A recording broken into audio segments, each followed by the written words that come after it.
오늘은 그 요한계시록 계속해서 7장 보도록 하겠습니다. 7장은 1절부터 11절, 17절까지 있는데 7장은 그 지난주에 그 일제인에서 여섯째인까지 보았죠. 저희들이 여섯째인과 칠째인 사이에 들어가는 그 첫째 삽경인 14만 4천 성도에 대해서 얘기하고 있습니다. 그래서 교회는 무엇이냐라는 주제로 우리 성도님들과 잠깐 말씀 나누도록 하겠습니다.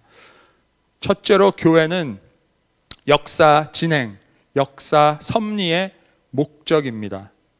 교회가 없다면 역사는 지금 망해야 합니다.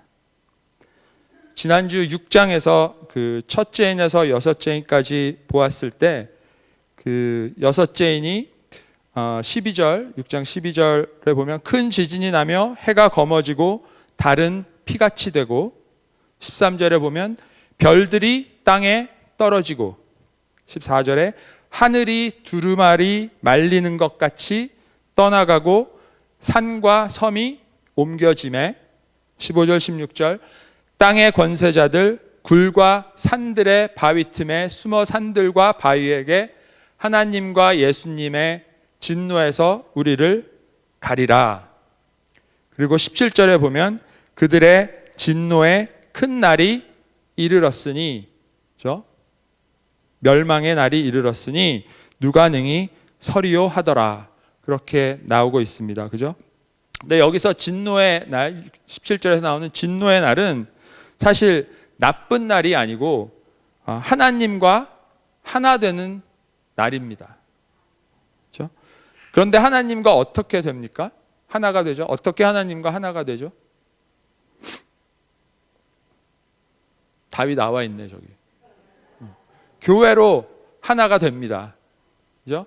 하나님과 하나 되는 것은 교회로 하나가 될 수 있습니다.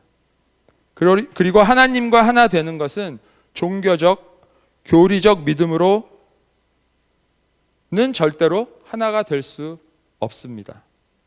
순간순간 하나님의 약속을 신뢰하며 거짓 본성, 욕망과 불안을 초월하고 하나님의 계식, 즉 말씀에 순종하며 진실의 본성으로 살아가며 하나님의 가슴을 품고 자원하는 심령으로 고난과 희생의 자리로 기꺼이 나아가는 생명의 삶을 살 때 하나님과 하나가 될 수 있습니다. 그래서 하나님께서 우리와 하나가 되고 싶으셔서 교회를 세우시고 그 교회를 통해 역사가 진행되고 있는 것입니다. 그래서 교회는 역사 진행의 목적이다. 두 번째로 7장에는 교회의 특징이 나오고 있습니다. 먼저 하나님의 인침에 받은 자들 2절부터 4절까지 나오는데요. 2절에 보면 천사들이 하나님의 인을 가지고 해 돋는 데로부터 올라와서 땅과 바다를 해롭게 할 권세를 받은 내 천사를 향하여 큰 소리로 외쳐. 그리고 3절에 보면 우리가 우리 하나님의 종들의 이마에 인치기까지 땅이나 바다나 나무들을 해하지 말라 하더라. 그리고 4절에 내가 인침을 받은 자의 수를 들으니 이스라엘 자손의 각 지파 중에서 인침을 받은 자들이 14만 4천이니 그러므로 14만 4천 성도들은 하나님의 종들이며 그 하나님의 종들이 결국 하나님의 인침을 받은 자들입니다. 그리고 인침을 받을 때까지 심판을 하지 말라고 그렇게 얘기를 하죠. 계시록 9장 4절에도 나와 있는 것 같이 입맞지 아니한 사람은 매를 맞습니다. 결국 입맞지 않는 사람은 멸망을 한다는 뜻이죠. 그러므로 첫째 교회의 특징은 하나님의 인침을 받은 자들입니다. 이해되셨죠? 두 번째로 하나님의 인침 받은 자들은 환난 중에서 나온 자들이며 어린 양의 피에 씻김 받은 자들이라고 7장 14절에 나오고 있습니다. 14절 제가 읽겠습니다. 내가 말하기를 내 주여 당신이 아시나이다 하니 그가 나에게 이르되 이는 큰 환난에서 나오는 자들인데, 그죠? 큰 환난에서 나오는 자들인데 어떤 자들이냐면 어린 양의 피에 그 옷을 씻어 희게 하였느니라.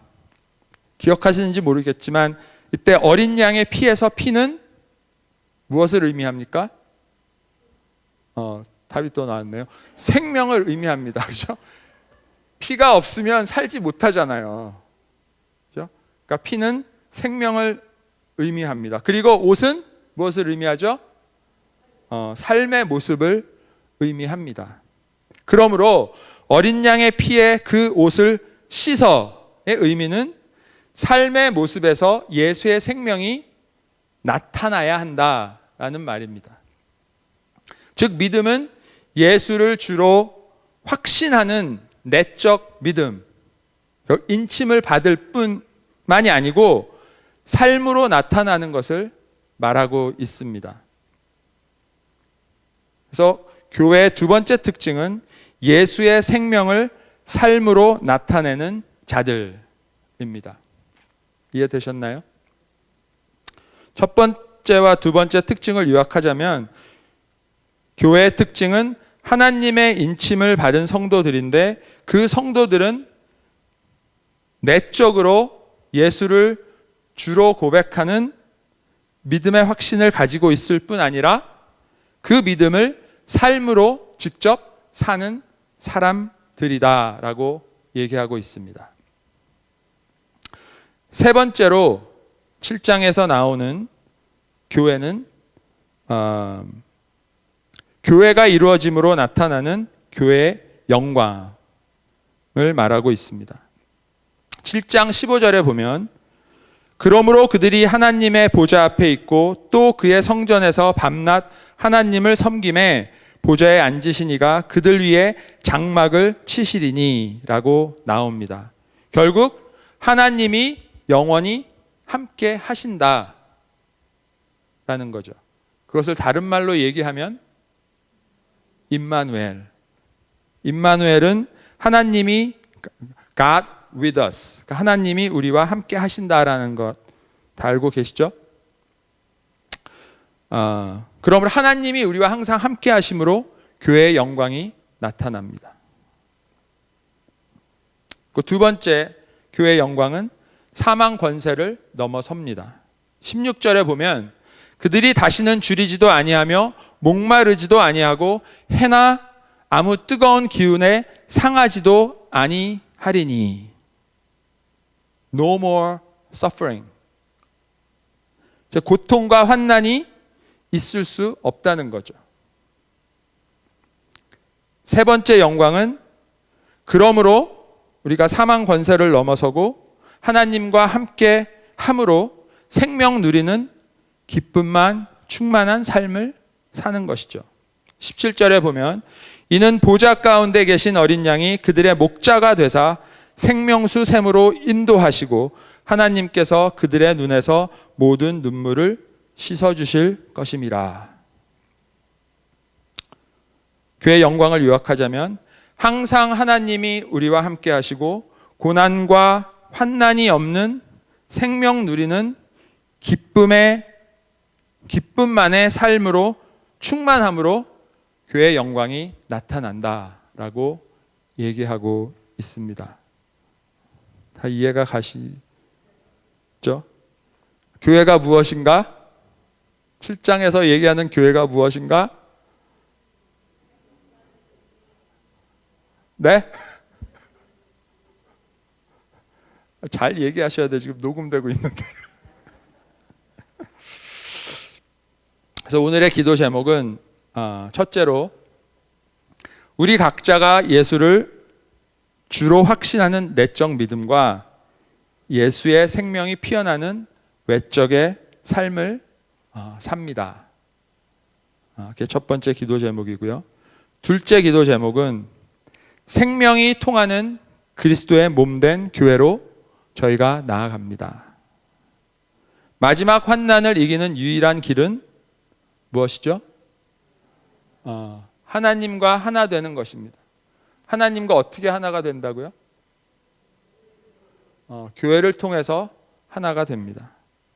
그러므로 저희가 생명이 통하는 그리스도의 몸된 교회로 나아감으로 말미암아 하나님과 하나 되며 그 안에서 우리 모두가 하나 되는 것입니다. 그래서 그게 두 번째 기도 제목입니다. 우리 찬양팀 올라오셔도 될 것 같고요. 찬양팀 올라오실 때 잠깐 우리 기도하도록 하겠습니다.